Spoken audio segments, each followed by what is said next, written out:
Hi అండి, నమస్తే. Welcome to Suhasini's kitchen. నేను మీ సుహాస్ని రెడ్డి.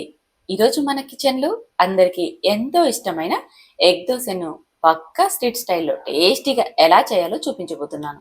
సాధారణంగా మనం ఇంట్లో చేసుకునే దోశ కంటే ఈ పద్ధతిలో మసాలాలు ఉపయోగించి చేస్తే దోశ రుచి చాలా బాగా వస్తుంది. ముఖ్యంగా పిల్లలు దీనిని ఇష్టంగా తింటారు. హోటల్కి వెళ్ళాల్సిన అవసరం లేకుండా ఇంట్లోనే చాలా తక్కువ టైంలో దీనిని ఎలా ప్రిపేర్ చేయాలో చూసేద్దామా. ఇప్పుడు మనకి కావాల్సినంత దోస పిండిని ఒక బౌల్లోకి తీసుకోవాలి. ఇందులోకి ఒక హాఫ్ టీ స్పూన్ దాకా చిల్లీ పౌడర్ని, లేదా మీకు ఎంత స్పైసీ తినగలరో అంత వేసేసుకోండి. అలాగే రుచికి సరిపడా ఉప్పును కూడా వేయండి. ఎగ్ దోశకి బేస్ కూడా కాస్త స్పైసీగా ఉంటే చాలా బాగుంటుంది. అందుకని ఇలా దోశ పిండిలోకి కాస్త కారాన్ని వేసి కలిపి పక్కనుంచుకోండి. అలాగే ఎగ్స్ని కూడా మనకి ఎన్ని కావాలో అన్ని శుభ్రంగా కడిగి పక్కనుంచండి.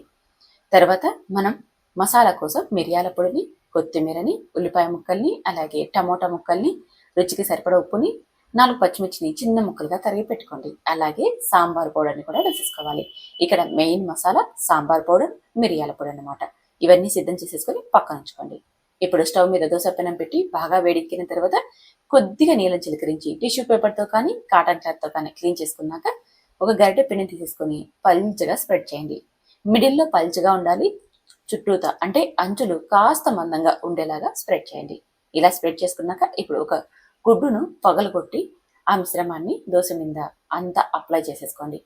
గుడ్డును ఎందుకు కడగాలి అంటే మనం డైరెక్ట్గా ఎగ్ని ఇక్కడ దోశ మీదే పగలగొడుతున్నాం కాబట్టి పైన ఏవైనా ఎగ్స్ పైన ఉన్న పార్టికల్స్ పడుకోకుండా ఉండడానికి ఎగ్ని మనం శుభ్రంగా కడిగి తర్వాత ఇలా పగలగొట్టి వేసుకోవాలి. లేదంటే మీరు సపరేట్గా ఎగ్ని ఒక బౌల్లో పగలగొట్టైనా దీనిపైన వేసేసుకోవచ్చు. తర్వాత మనం కట్ చేసి పెట్టుకున్న టమోటా, ఉల్లిపాయ, పచ్చిమిర్చి ముక్కల్ని ఒక లేయర్ లాగా పైన వేసేసుకొని మూత పెట్టి లో ఫ్లేమ్లో ఒక 5 నిమిషాలు ఫ్రై చేయండి. 5 నిమిషాలకి పైన ఎగ్ కూడా మనకి కొద్దిగా ఫ్రై అయిపోయి ఉంటుంది కదా.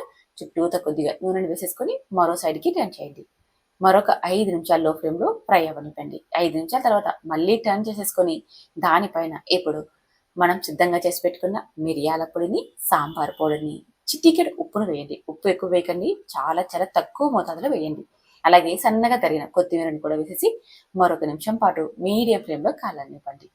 ఇలా కాల్చుకున్నామంటే మనకి కింద బేస్ అనేది బాగా క్రిస్పీగా వచ్చేస్తుంది. చూడండి ఎంత క్రంచీగా ఉందో. పైన క్రంచీగా, లోపల సాఫ్ట్గా చాలా బాగుంటుందండి ఈ ఎగ్ దోశ అనేది. సాంబార్ పౌడర్, మిరియాల పొడి వేయడం వల్ల ఏ మాత్రం కూడా నీశ్వాసం రాదు. ఎగ్ అంటే ఇష్టపడని వాళ్ళు కూడా ఇష్టంగా తింటారు. అంత రుచిగా ఉంటుంది. ఇదే ఈ విధానంలో అన్నీ తయారు చేసేసుకోవడమే. సింపుల్గా మార్నింగ్ టైంలో టేస్టీగా బ్రేక్ఫాస్ట్ కావాలంటే మాత్రం ఈ ఎగ్ దోశ పర్ఫెక్ట్ అని చెప్తాను.